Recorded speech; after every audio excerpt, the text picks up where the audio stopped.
Good morning dear students. मैं doctor Dhiraj Bapoliya, associate professor political science, government Lohia college Churu. अपन चल रहे हैं बीए पार्ट फर्स्ट, और बीए पार्ट फर्स्ट में आज अपन बहुत ही महत्वपूर्ण बिंदु पर चर्चा करेंगे। लोक कल्याणकारी राज्य की अवधारणा। बीकानेर विश्वविद्यालय के लिए वर्ष 2023 में आयोजित होने वाली मुख्य परीक्षा के हिसाब से राजनीति विज्ञान बीए पार्ट फर्स्ट के फर्स्ट पेपर के लिए बहुत ही महत्वपूर्ण बिंदु है, और इसका इस बार परीक्षा में पूछा जाना यूँ मान लीजिए कि बहुत इम्पोर्टेंट है, लगभग तय है। तो इसको आप गंभीरता से लीजिएगा।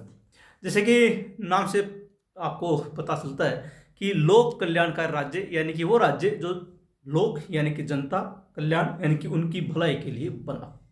वर्तमान के जो भी राज्य हम विश्व व्यवस्था में देखते हैं उनके लिए एक कॉमन शब्द है, एक सामान्य शब्द है, और प्राय सभी राज्य अपने आप को लोक कल्याणकारी राज्य कहलवाना ज़्यादा पसंद करते हैं।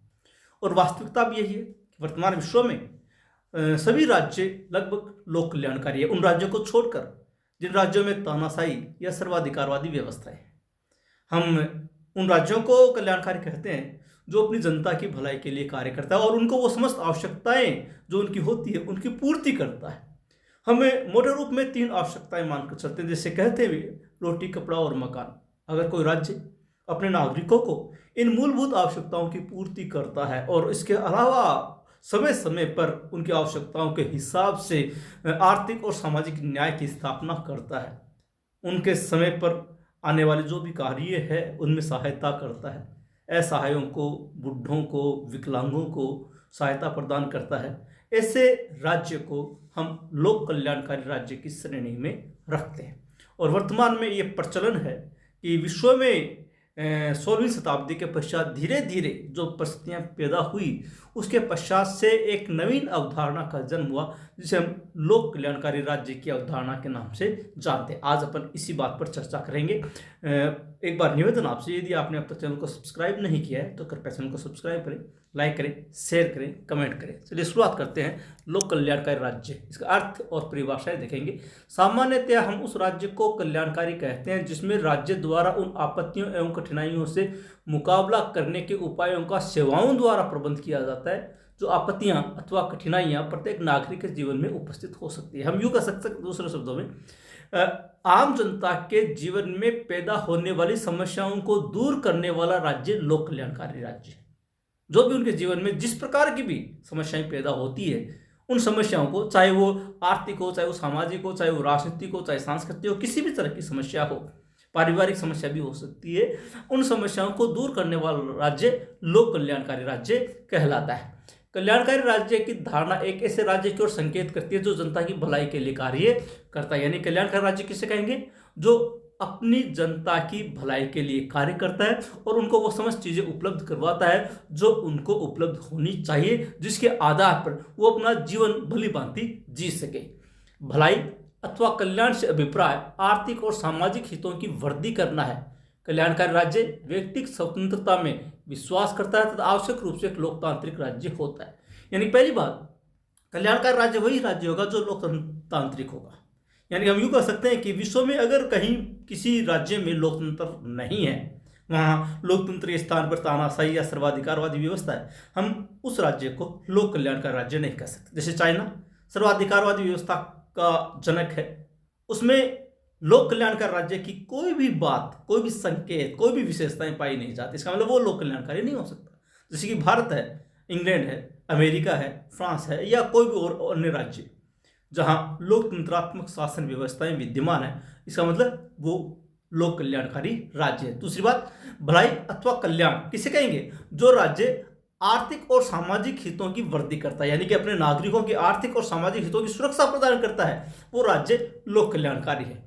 पंडित नेहरू के अनुसार सबके लिए समान अवसर प्रदान करना, अमीरों और गरीबों के बीच अंतर मिटाना और जीवन स्तर को ऊपर उठाना लोक कल्याणकारी राज्य के बुनियादी तत्व है। जैसे कि भारत के प्रथम प्रधानमंत्री पंडित जवाहरलाल नेहरू ने कहा है कि लोक कल्याणकारी राज्य वो राज्य होगा जो अपने समस्त नागरिकों को समान अवसर प्रदान करता है, यानी कि समानता का अधिकार देता है। दूसरा, अमीरों और गरीबों के बीच अंतर को मिटाना, यानी कि उनकी जो आर्थिक ढांचा है वो समान करना और अपने नागरिकों के जीवन स्तर को ऊंचा उठाना। अगर ऐसा कोई राज्य कार्य करता है तो वो राज्य लोक कल्याणकारी राज्य माना जाएगा।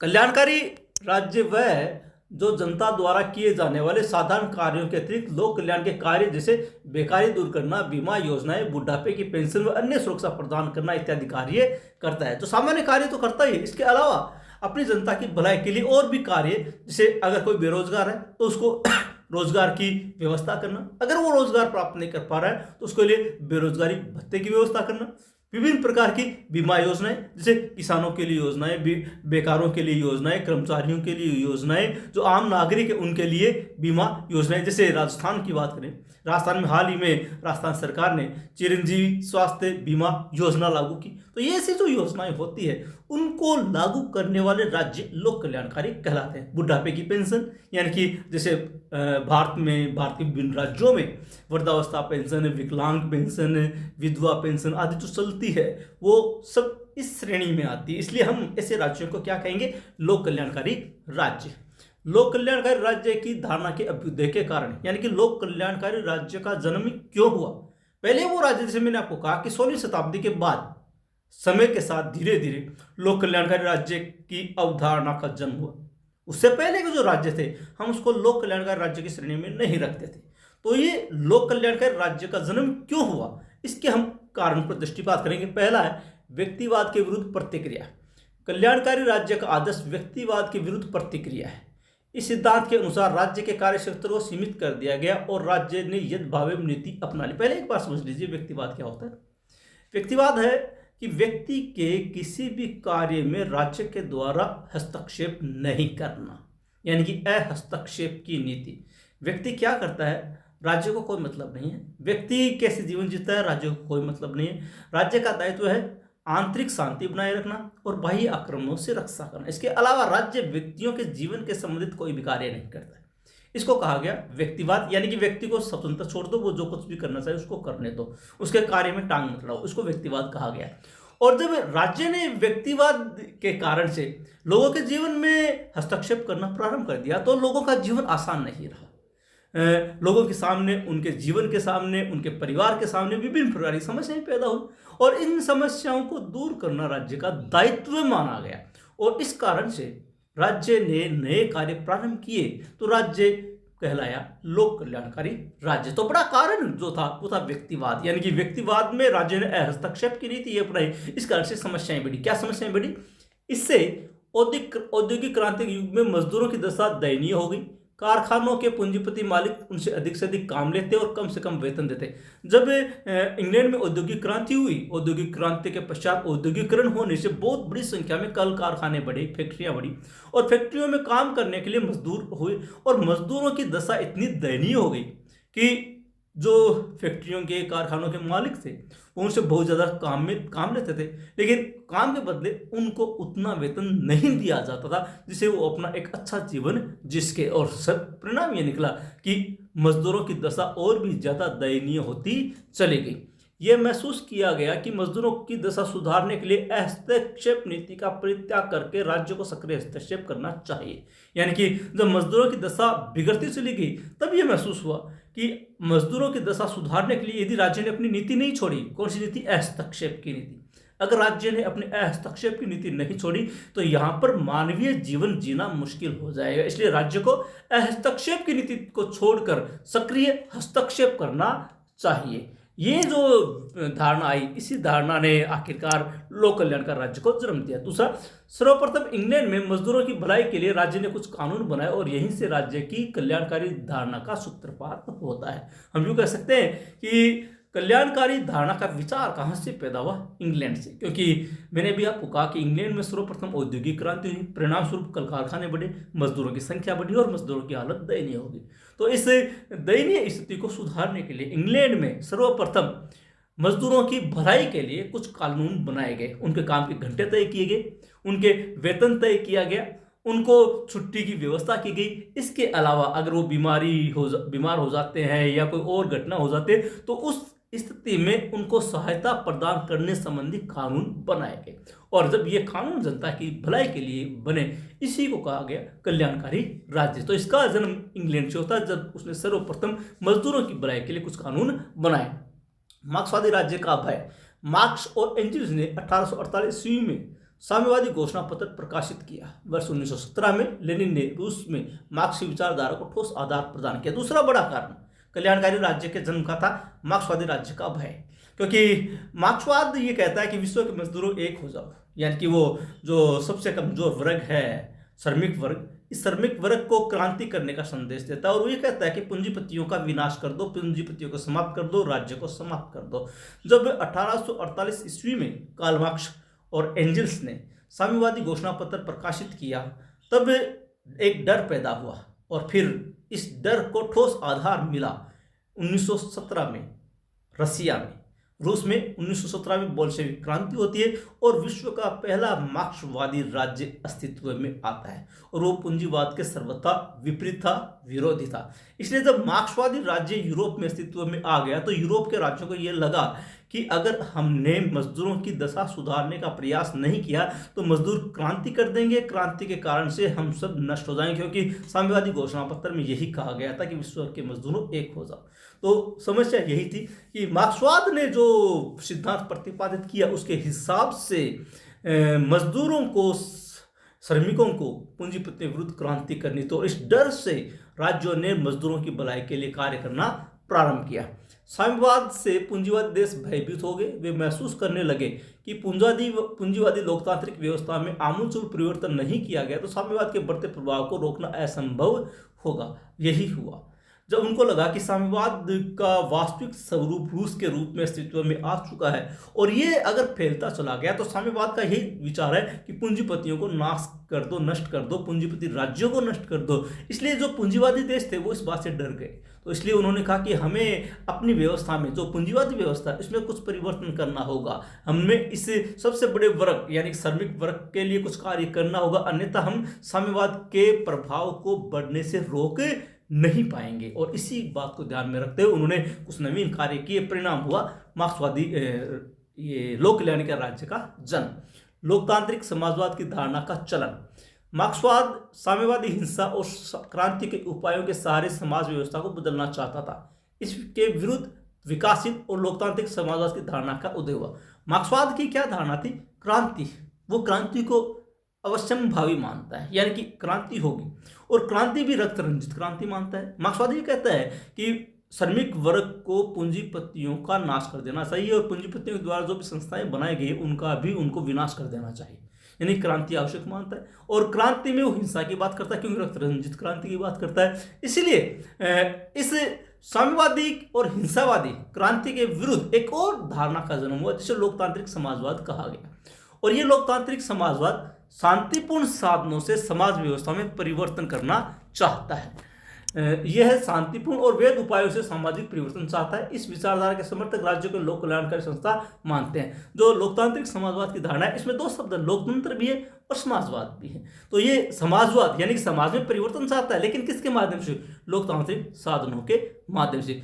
मार्क्सवाद या साम्यवाद क्रांति के माध्यम से समाज में परिवर्तन लाना चाहता है, लेकिन लोकतांत्रिक समाजवाद लोकतांत्रिक और कानूनी तरीके से समाज में परिवर्तन लाना चाहता है। निम्न वर्ग का उत्थान। आधुनिक युग लोकतंत्रात्मक युग है। लोकतंत्र में सामान्य जनता की उपेक्षा असंभव है। मताधिकार के विस्तार से निम्न वर्गों की दयनीय स्थिति सुधारने के लिए सक्रिय परिवर्तन करना अनिवार्य हो गया। जब निम्न वर्ग में परिवर्तन आया, जब राज्यों ने निम्न वर्ग के लिए कार्य किया, जब राज्यों ने निम्न वर्ग के लिए विभिन्न प्रकार के कानून बनाए, विभिन्न प्रकार की योजनाएं बनाई, उनके कल्याण के लिए कार्य किए, तो ये राज्य लोकतंत्रात्मक राज्य कहा गया। और लोकतंत्र में जनता की उपेक्षा संभव नहीं, क्योंकि जनता के हाथ में शक्ति होती है। वो वोट के माध्यम से सत्ता को बदल भी सकती है, परिवर्तित भी कर सकती है। इसलिए जब जैसे जैसे धीरे धीरे समय के साथ मताधिकार का विस्तार हुआ, लोगों को वोट देने का अधिकार मिला, तो आखिरकार जनता की अहमियत समझी गई और जनता के लिए कार्य करना सरकार के लिए, राज्य के लिए अनिवार्य हो गया। और इसके कारण से लोक कल्याणकारी राज्य का जन्म हुआ। इसके लिए राज्य को अपना कार्य क्षेत्र विस्तार करना पड़ा और जन कल्याणकारी योजनाओं का निर्माण करना पड़ा, क्योंकि जनता की भलाई करनी है, जनता से वोट चाहिए, और अगर अपन ने जनता के लिए कार्य नहीं किया तो जनता अपने को वोट नहीं देगी और सरकार उनकी नहीं बन पाएगी। यही बात सोचकर राज्यों ने अपने कार्य क्षेत्र का विस्तार किया और जनता की भलाई के लिए कार्य किया। अगला है लोक कल्याणकारी राज्य के लक्षण। हम किसे कल्याणकारी राज्य कहेंगे, कि वो कौन सा राज्य है जिसको हम लोक कल्याणकारी कह सकते हैं। पहला है लोकतंत्रीय शासन। अपन पहले ही कह चुके हैं कि सबसे पहले लोक कल्याणकारी राज्य के लिए आवश्यक शर्त क्या है, कि वो राज्य लोकतंत्र होना चाहिए। लोकतंत्र के बिना कल्याणकारी राज्य संभव नहीं है। मैंने आपको कहा था कि सर्वाधिकारवादी व्यवस्थाएं या तानाशाही व्यवस्थाएं जहां होती है वहां पर लोक कल्याणकारी राज्य नहीं हो सकता। लोक कल्याणकारी राज्य के लिए शर्त क्या है, कि वो आवश्यक रूप से लोकतंत्रीय शासन होना चाहिए। सामाजिक न्याय की भावना। कल्याणकारी राज्य सामाजिक न्याय के आदर्श पर कार्य करता है। अमीरों पर उनकी आय के अनुपात में इस प्रकार कर लगाए जाते हैं कि व्यक्तियों की आय का अंतर कम हो जाए और आर्थिक समानता और लोकतंत्र की स्थापना हो जाए। कल्याणकारी राज्य कौन सा होगा, जो सामाजिक न्याय की भावना से कार्य करता है। सामाजिक न्याय यानी कि समाज में अंतर नहीं होना चाहिए, समाज में खाई नहीं होनी चाहिए। एक तरफ बहुत अमीर हो, एक तरफ बहुत लोग गरीब हो। अमीरों की आय बहुत ज़्यादा हो, गरीबों के पास खाने को कुछ भी नहीं हो। ये जो असमानता है, ये सामाजिक असमानता है, और इसको मिटाने वाला राज्य लोक कल्याणकारी राज्य कहलाता है। यानी वो कानून के माध्यम से जो अमीर लोग हैं उनकी संपत्ति पर संपत्ति के हिसाब से कर लगाए, और जो कर प्राप्त होता है उसको वो जो गरीब लोग हैं उनकी योजनाओं में खर्च करें। सामाजिक न्याय की स्थापना हो जाएगी। तो सामाजिक न्याय की स्थापना करने वाला राज्य लोक कल्याणकारी राज्य कहलाता है। न्यूनतम जीवन स्तर की गारंटी, यानी कि वो राज्य लोक कल्याणकारी है जो अपने नागरिकों को न्यूनतम जीवन स्तर की गारंटी प्रदान करता है। न्यूनतम जीवन स्तर, रोटी कपड़ा मकान। जैसे अपन भारत में देखिए, भारत में सरकार रोटी यानी कि खाद्य पदार्थ उपलब्ध करवा दी। एनएफएस से राष्ट्रीय खाद्य सुरक्षा अभियान के तहत 1 रुपये किलो 2 रुपये किलो में चावल और गेहूं जैसी चीजें उपलब्ध करवाती है, यानी कि रोटी देती है। और आवास, जैसे प्रधानमंत्री आवास योजना है, मुख्यमंत्री आवास योजना है, इंदिरा आवास योजना है, ये जो योजनाएं हैं ग्रामीण और शहरी दोनों स्तरों पर है, और ये नागरिकों को जो कि जिनके पास रहने योग्य आवास नहीं उनको आवास उपलब्ध करवाती है। और जहाँ तक बात कपड़ा की है, उनके लिए वो विभिन्न प्रकार के पेंशन के माध्यम से पैसे मुहैया करवाते हैं ताकि वो रोटी कपड़ा और मकान की प्राथमिक आवश्यकताओं की पूर्ति कर सके। इसलिए वो राज्य लोक कल्याणकारी कहलाता है जो अपने नागरिकों को न्यूनतम जीवन स्तर की गारंटी प्रदान करता है। सामाजिक सुरक्षा। कल्याणकारी राज्य नागरिकों को अधिक से अधिक सुरक्षा प्रदान करता है। बेकारों को काम पर लगाया जाता है, सबको काम का अवसर प्रदान किया जाता है, निर्बल एवं कमजोर वर्ग की सहायता की जाती है, बीमारी और बुढ़ापे में सुरक्षा प्रदान की जाती है। आप भारत में देख सकते हैं ये सारी चीजें हैं, सब नागरिकों को उनको सुरक्षा प्रदान की जाती है। अगर जैसे कि मैंने कहा आपको कोई बेरोजगार है तो उसको रोजगार प्रदान किया जाता है। राजस्थान में देखिए आप, राजस्थान में बेरोजगारी भत्ता उन लोगों को दिया जाता है जो बेरोजगार है। अगर वो रोजगार प्राप्त कर लेते हैं तो बेरोजगारी भत्ता बंद हो जाता है, लेकिन 1 साल तक उनको कम से कम जो पैसा है, जैसे पुरुष को 4,000 रुपये, महिला वर्ग को 4,500 रुपये या दिव्यांग को 4,500 रुपये दिए जाते हैं मासिक। तो ये भत्ते की बात है। सबको काम का अवसर दिया जाता है, सबके लिए विभिन्न प्रकार कौशल विकास के लिए प्रकोष्ठ बने हुए हैं, वो उनको कौशल प्रदान करते हैं ताकि वो अपने जीवन निर्वाह के लिए योग्य बन सके। निर्बल और कमजोर वर्ग की सहायता की जाती है, जो एकदम कमजोर, जैसे कि मान लीजिए कि बहुत गरीब लोग हैं, उनको आवास की है, खाद्य पदार्थों की उनकी व्यवस्था की जाती है, पेंशन दी जाती है। और राजस्थान सरकार ने तो जैसे चिरंजीवी स्वास्थ्य बीमा योजना लागू करके सबको वर्तमान में सबको 10 लाख रुपए सालाना तक का स्वास्थ्य सुरक्षा का गारंटी दी। वो अब विभिन्न सरकारी और प्राइवेट हॉस्पिटल्स में अपना इलाज करा सकते हैं, और यहाँ पर तो सारी जांचें भी निःशुल्क है। ये सब जो चीज़ें हैं ये सामाजिक सुरक्षा प्रदान करने वाली चीज़ें हैं। आर्थिक नियंत्रण। ऐसा राज्य उत्पादन तथा वितरण की व्यवस्थाओं पर नियंत्रण स्थापित करता है जिससे समाज में व्यापक स्तर की पूर्ति हो सके। यानी कि उत्पादन और वितरण ये 2 महत्वपूर्ण चीज़ें हैं एक राज्य की आर्थिक व्यवस्था के लिए, और इनके ऊपर सरकार का नियंत्रण होना अनिवार्य है। क्योंकि अगर ऐसा नहीं हुआ तो उत्पादन करने वाले बहुत बड़ी मात्रा में उत्पादन अपने पास रखेंगे और उनकी आपूर्ति जनता को नहीं हो पाएगी। कितना उत्पादन होता है, सरकार उनकी खरीद करती है, फिर उस खरीदे हुए अनाज को जिनको आवश्यकता है उनको प्रदान करती है। जब हम ये कहते हैं कि न्यूनतम समर्थन मूल्य प्रत्येक फसल पर होता है, सरकार उस फसल को खरीदती है किसानों से, और फिर जो जनता जिनको आवश्यकता है उनको वो प्रदान करती है। राष्ट्रीय खाद्य सुरक्षा अभियान के तहत बहुत कम मात्रा में, बहुत कम मूल्य पर गेहूं, अनाज आदि प्रदान किया जाता है। तो ये आर्थिक नियंत्रण की व्यवस्था। समाज सेवी राज्य, कल्याणकारी राज्य एक समाज सेवी राज्य होता है। ऐसा राज्य निरक्षरता और निर्धनता दूर करने के साथ साथ श्रम न्यायालय, श्रम अधिनियम, वाचनालय, नेहरू मतलब पार्क, सड़क, आवास, प्रसूति गृह आदि सभी की व्यवस्था करता है। यानी कि जो समाज के लिए विभिन्न प्रकार की सुविधाएं उपलब्ध करवाने वाला राज्य समाज सेवी राज्य होता है। जैसे कि गरीबी और निरक्षरता दूर करने के लिए व्यवस्थाएं करना, स्कूलें वगैरह खोलना, पार्क खोलना, वाचनालय खोलना, पुस्तकालय खोलना, सड़कों की व्यवस्था करना, आवास की व्यवस्था करना, प्रसूति गृहों की व्यवस्था करना, ये सारी सारी व्यवस्थाएं राज्य के द्वारा अपने स्तर पर की जाती है। तो इसलिए इस राज्य को हम कहते हैं लोक कल्याणकारी राज्य, जो आवश्यक रूप से जनता की सेवा के लिए बना होता है। अंतर्राष्ट्रीय सहयोग की भावना, विभिन्न राज्यों में सामाजिक, आर्थिक एवं राजनीतिक प्रतिस्पर्धा के स्थान पर पारस्परिक सहयोग और सामंजस्य काम में लिया जाए। लोक कल्याणकारी राज्य का विचार वसुधैव कुटुंबकम के विचार पर आधारित है। अंतर्राष्ट्रीय सहयोग, क्योंकि सभी लोकतांत्रिक राज्यों में आपस में सहयोग रहता है, परस्पर जहाँ प्रतिस्पर्धा भी होती है वहाँ परस्पर सहयोग भी होता है। अंतर्राष्ट्रीय राजनीति बड़ी कुटिल होती है, यहाँ पर सब राज्यों के बीच में राजनीतिक और आर्थिक प्रतिस्पर्धा चलती रहती है, लेकिन साथ ही साथ उनमें आपस में सहयोग भी चलता है। जैसे कि अभी हमने देखा कि तुर्की में बहुत भयंकर भूकंप आया, उससे बहुत बड़े स्तर पर जान माल का नुकसान हुआ। ऐसे में पूरे विश्व ने तुर्की की सहायता की। यह है अंतर्राष्ट्रीय सहयोग की भावना, जो वसुधैव कुटुंबकम के विचार पर आधारित है। इससे कहेंगे लोक कल्याणकारी राज्य का एक तत्व है। अब बात करते हैं लोक कल्याणकारी राज्य के कार्यों की। जो कार्य हैं हम उनको दो भागों में बांटते हैं। एक कार्य कहलाता है अनिवार्य और एक कार्य कहलाता है ऐच्छिक। राज्य की सुरक्षा से संबंधित आंतरिक व्यवस्था बनाए रखना, प्रतिरक्षा और न्याय करना अनिवार्य कार्य है, और नागरिकों की भलाई के लिए कार्य करना ऐच्छिक कार्य है। राज्य को अपनी जनता की भलाई के लिए और अपने राज्य की सुरक्षा के लिए दो प्रकार के कार्य करने पड़ते हैं। राज्य की सुरक्षा करना, आंतरिक व्यवस्था बनाए रखना, ये अनिवार्य कार्य, ये तो करने ही पड़ेंगे। इसके अलावा जनता के लिए विभिन्न प्रकार की कल्याणकारी योजनाएं बनाना, ये राज्य का ऐच्छिक कार्य। वो अपनी आर्थिक स्थिति के अनुसार, अपनी हैसियत के अनुसार कि वो अपने नागरिकों को क्या सुविधाएं दे सकता है, उस हिसाब से विभिन्न प्रकार की योजनाएं बनाता है जो नागरिकों को प्रदान करता है। इसलिए अनिवार्य और ऐच्छिक कार्यों में बांटा गया। ये जो लोक कल्याणकारी राज्य के कार्य ये या लोक कल्याणकारी कार्य ये ऐच्छिक कार्य में आते हैं। इनमें पहला है श्रम का नियमन, यानी कल्याणकारी राज्य श्रमिकों की दशा सुधारने के लिए प्रयत्नशील रहता है। उचित पारिश्रमिक, पेंशन, स्वास्थ्य बीमा, शिक्षा, असहाय अवस्था में मजदूरों की सहायता का प्रबंध करता है। ये श्रम का नियमन है, यानी कि श्रमिक संबंधी कानूनों का निर्माण करना। जो कमजोर वर्ग है, गरीब वर्ग है, श्रमिक वर्ग है, मजदूर वर्ग है, उनकी दशा सुधारने का प्रयास करता है।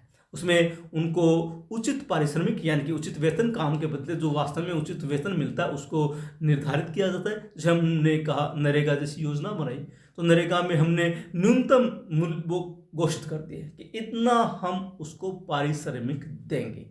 तो वो होता है न्यूनतम या उचित पारिश्रमिक प्रदान करना, काम के हिसाब से, काम के घंटों के हिसाब से, और समय पर आवश्यकता पड़ने पर या ऐसी स्थिति आने पर उसको पेंशन दी जाती है। जैसे मैंने बताया आपको, वृद्धावस्था पेंशन है, विकलांग पेंशन है, विधवा पेंशन है, ये पेंशन। स्वास्थ्य यानी कि जैसे मैंने आपको बताया कि हमारे यहाँ पर राजस्थान में जांचें भी फ्री है, चिकित्सा सुविधाएं सारी फ्री है, इलाज 10 लाख तक का फ्री है, ये स्वास्थ्य है। बीमा संबंधी विभिन्न प्रकार की बीमा योजनाएं भी चलाई जाती है, नागरिकों के लिए ही चलाई जाती है, जैसे किसानों के लिए अभी, और मैंने आपको चिरंजीवी स्वास्थ्य बीमा योजना बताई, ये आम नागरिकों के लिए। शिक्षा की व्यवस्था सारी शिक्षा मुक्त। असहाय अवस्था में मजदूरों की सहायता, यदि मजदूर असहाय हो जाता है, कमाने योग्य नहीं रहता, तब राज्य सरकार के द्वारा उसको सहायता भी, आर्थिक सहायता भी उपलब्ध करवाई जाती है। दूसरा है समाज सुधार। कल्याणकारी राज्य मद्य निषेध, बाल विवाह की रोकथाम, छुआछूत, जाति प्रथा आदि सामाजिक कुरीतियों उन्मूलन के लिए कोशिश करता है। ये जो सामाजिक बुराइयां होती है, जैसे कि बाल विवाह को रोकना, छुआछूत जैसी समस्याएं, जाति प्रथा जैसी सामाजिक कुरीतियां हैं, इनको समाप्त करने के लिए राज्य के द्वारा कार्य किया जाता है। राजस्थान में कह लीजिए, भारत में कह लीजिए, इसके लिए विभिन्न प्रकार के कानून बने हुए हैं। बाल विवाह की रोकथाम के लिए, दहेज विरोधी, छुआछूत विरोधी, ये सारे कानून बनाए हुए हैं, ये समाज सुधार के लिए। इस प्रकार के कानूनों का निर्माण करने वाला राज्य जो समाज सुधार करता है वो लोक कल्याणकारी राज्य कहलाता है। असहाय स्थितियों में सहायता।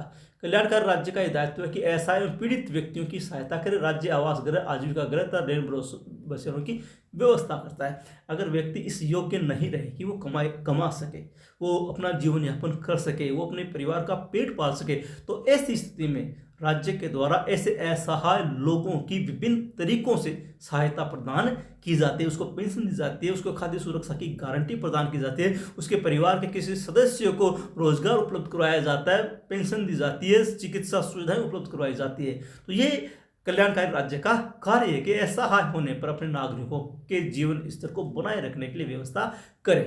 कृषि, उद्योग तथा व्यापार का नियमन। राज्य कृषि, उद्योग और व्यापार का इस प्रकार नियमन करता है ताकि किसी का शोषण न हो। भारी उद्योगों पर राज्य स्वयं नियंत्रण रखता है। कृषि के विकास के लिए अच्छे बीजों, सिंचाई आदि की सुविधा प्रदान करता है। ये सारी चीजें आपको भारत में देखने को मिल जाएगी। राज्य कृषि के लिए, उद्योगों के लिए और व्यापार के लिए कानून बनाता है। भारी उद्योग तो वो खुद अपने हाथ में रखता है, बाकी अन्य जो चीज़ें उनको नागरिकों को छोड़ देते हैं, उसके लिए भी वो व्यवस्थाएं करता है। जैसे कृषि के लिए खाद की व्यवस्था करता है, बीज की व्यवस्था करता है, सिंचाई की व्यवस्था करता है, और सिंचाई के साथ साथ उनको जब सिंचाई करनी होती है बिजली की व्यवस्था करता है, बहुत कम मूल्य पर करता है, छूट भी प्रदान करता है। ये जो कार्य है ये लोक कल्याणकारी राज्य का कार्य माना जाता है। नैतिक उन्नति के साधनों का विकास। राज्य को भौतिक उन्नति के साथ साथ नैतिक उन्नति की व्यवस्था करनी चाहिए। इसके लिए व्याख्यानमालाएं, रेडियो और दूरदर्शन का सहारा लिया जा सकता है। विभिन्न प्रकार के कार्यक्रम जो है वो जनता की नैतिक भलाई के लिए, नैतिक शिक्षा प्रदान करने के लिए, उसके जीवन स्तर को, उसकी सोच को ऊंचा उठाने के लिए किया जाता है। राज्य विभिन्न तरीकों से, जैसे दूरदर्शन के माध्यम से, रेडियो के माध्यम से, विभिन्न कार्यक्रमों के माध्यम से ये कार्य संपन्न करता है। शिक्षा। लोक हितकारी राज्य का दायित्व है कि नागरिकों को भली प्रकार से शिक्षित करे, यानी कि लोक कल्याण का राज्य शिक्षा की समुचित व्यवस्था करता है। जैसे भारत में कहेंगे, जब से शिक्षा का अधिकार लागू हुआ है तब से तो सभी नागरिकों को मुफ्त और अनिवार्य, यानी कि निःशुल्क और अनिवार्य शिक्षा प्राप्त होने लगी। 6 से 14 वर्ष तक के बच्चों को अनिवार्य रूप से और निःशुल्क शिक्षा दी जाती है। उसके बाद जो बच्चे आगे पढ़ते हैं सीनियर सेकेंडरी स्तर तक, कॉलेज स्तर तक या उससे भी ऊंचे, उसके लिए भी राज्य विभिन्न योजनाओं के माध्यम से बालकों की सहायता करता है। विभिन्न प्रकार की छात्रवृत्तियां प्रदान करता है, 16 छात्रवृत्तियां प्रदान करता है, और सरकारी संस्थानों में तो नामात्र का शुल्क लगता है। तो ये जो शिक्षा की व्यवस्थाएं है ये किसका कार्य है? लोक कल्याणकारी राज्य का। आर्थिक सुरक्षा। राज्य को आर्थिक व्यवस्था में ऐसा सुधार करना चाहिए जिससे संपत्ति का वितरण आर्थिक अधिक न्याय संगत ढंग से हो सके और जीवन निर्वाह के लिए नागरिकों को पर्याप्त साधन उपलब्ध हो सके। ऐसा नहीं होना चाहिए कि एक तरफ बहुत अमीर लोग हो, एक तरफ बहुत गरीब लोग हो। राज्य को ये इस व्यवस्था है इस प्रकार संभालनी चाहिए कि गरीबी और अमीरी का अंतर कम किया जा सके, सभी लोगों को पर्याप्त अवसर मिल सके और साथ ही साथ सभी लोगों को न्यूनतम जीवन स्तर भी प्राप्त हो सके। इसलिए आर्थिक सुरक्षा प्रदान की जानी आवश्यक होती है और सभी व्यक्तियों के रोजगार की व्यवस्था की जाए। जिन्हें राज्य कार्य प्रदान नहीं करता उनके लिए जीवन निर्वाह भत्ते का प्रबंध किया जाए, यानी कि किसी के पास अगर रोजगार नहीं है तो उसकी किसी न किसी प्रकार से अन्य तरीकों से राज्य के द्वारा सहायता करनी चाहिए ताकि वो अपने न्यूनतम जीवन स्तर को प्राप्त कर सके। स्वास्थ्य रक्षा। लोक कल्याण का राज्य का प्रमुख दायित्व क्या है कि अपने समस्त नागरिकों को स्वास्थ्य की गारंटी दे। राजस्थान सरकार तो एक स्वास्थ्य के संदर्भ में एक गारंटी का अधिनियम भी लेके आ रही है। प्रत्येक नागरिक को वो स्वास्थ्य की गारंटी दी जाएगी और सरकारी और गैर सरकारी सभी चिकित्सालयों में प्रत्येक व्यक्ति को आवश्यक रूप से उसका इलाज करना होगा। और जैसे अभी मैंने आपको एक एग्जाम्पल दिया बार बार चिरंजीवी स्वास्थ्य बीमा योजना का, इसमें तो 10 लाख रुपए सालाना तक का सारा इलाज मुफ्त है। और वैसे भी यहाँ पर तो जांचें भी सारी मुफ्त है, तो कुछ भी नहीं लगने वाला। ये जो है वो स्वास्थ्य की रक्षा की गारंटी है। सब तरह के हॉस्पिटल्स खोले जाते हैं, मेडिकल कॉलेज खोले जाते हैं, अनुसंधान केंद्र खोले जाते हैं ताकि सब व्यक्तियों को सुरक्षा प्राप्त हो सके स्वास्थ्य की। और इसके अलावा समय समय पर श्रमिकों के लिए, स्त्रियों के लिए, बच्चों के लिए भी जांचें करवाई जाती है, उनको स्वास्थ्य सुरक्षा प्रदान की जाती है। जैसे अभी कोविड-19 फैला तो सरकार के द्वारा उनको जो वैक्सीन थी वो पूरी मुफ्त कर दी गई। तो ये स्वास्थ्य रक्षा करने का कार्य है, इसको कहते हैं लोक कल्याणकारी राज्य का कार्य। एक है परिवार नियोजन संबंधी कार्य, चूंकि जनसंख्या बहुत तेजी से बढ़ रही है और विशेष रूप से भारत की जनसंख्या, तो ऐसी स्थिति में बढ़ती हुई जनसंख्या के लिए राज्य को उस जनसंख्या की सुरक्षा करना, उस जनसंख्या को खाद्यान्न उपलब्ध करवाना, उस जनसंख्या को शिक्षा और स्वास्थ्य उपलब्ध करवाना एक चुनौती होती है। इसलिए जनसंख्या सीमित रह सके ताकि राज्य अपने आर्थिक संसाधनों के माध्यम से उस जनसंख्या का भरण पोषण कर सके। इसलिए जरूरी होता है कि राज्य की जनसंख्या सीमित होनी चाहिए, और इसके लिए राज्य सरकार के द्वारा जो योजनाएं लाई जाती है उसमें परिवार नियोजन एक महत्वपूर्ण कार्य होता है। परिवार नियोजन के माध्यम से जनता को इस बात के लिए तैयार किया जाता है, इस बात को समझाया जाता है कि उनके लिए छोटा परिवार एक अच्छा रहता है। जैसे कि नारा भी है, छोटा परिवार सुखी परिवार। तो इससे एक फायदा ये होता है कि राज्य की जनसंख्या नहीं बढ़ती, और जनसंख्या नहीं बढ़ती तो जो जनसंख्या है उसको उचित साधन, उचित सुविधाएं, उचित जीवन उपलब्ध करवाया जा सकता है। अगर जनसंख्या बहुत ज़्यादा बढ़ जाती है तो राज्य के लिए भी समस्या पैदा हो जाती है कि इतनी बड़ी जनसंख्या को हम किस प्रकार से एक अच्छा जीवन दे पाएंगे। इसलिए लोक कल्याण का राज्य का एक दायित्व ये भी है कि वो परिवार नियोजन संबंधी कार्य करे ताकि जनसंख्या निश्चित रह सके, कम रह सके और उसको उचित जीवन दिया जा सके। तो ये है लोक कल्याणकारी राज्य के कार्य। वैसे तो हम लोक कल्याणकारी राज्य के कार्यों को सूची प्रस्तुत नहीं कर सकते, क्योंकि लगभग सभी कार्य जो मानव जीवन से जुड़े हुए वो सभी राज्य की श्रेणी में आते हैं, राज्य के अधिकार क्षेत्र में आते हैं, और राज्य उनके लिए विभिन्न प्रकार के कार्य संपादित करता है। तो वो समस्त कार्य लोक कल्याण के राज्य कार्य माने जाएंगे जिसके तहत राज्य जनता की भलाई के लिए कार्य करता है। चाहे वो कोई भी कार्य करे, अगर वो जनता की भलाई के लिए किया गया है तो वो लोक कल्याणकारी राज्य का कार्य है। तो ये है लोक कल्याणकारी राज्य। तो आशा है आपको वीडियो पसंद आया होगा। कहीं पर कोई कंफ्यूजन हो तो आप कमेंट बॉक्स में जाकर लिखें। और पुनः निवेदन, यदि अब तक आपने चैनल को सब्सक्राइब नहीं किया तो कृपया चैनल को सब्सक्राइब करें, शेयर करें, लाइक करें, कमेंट करें। मिलते हैं अगले वीडियो में अगली कड़ी के रूप में। तब तक के लिए धन्यवाद।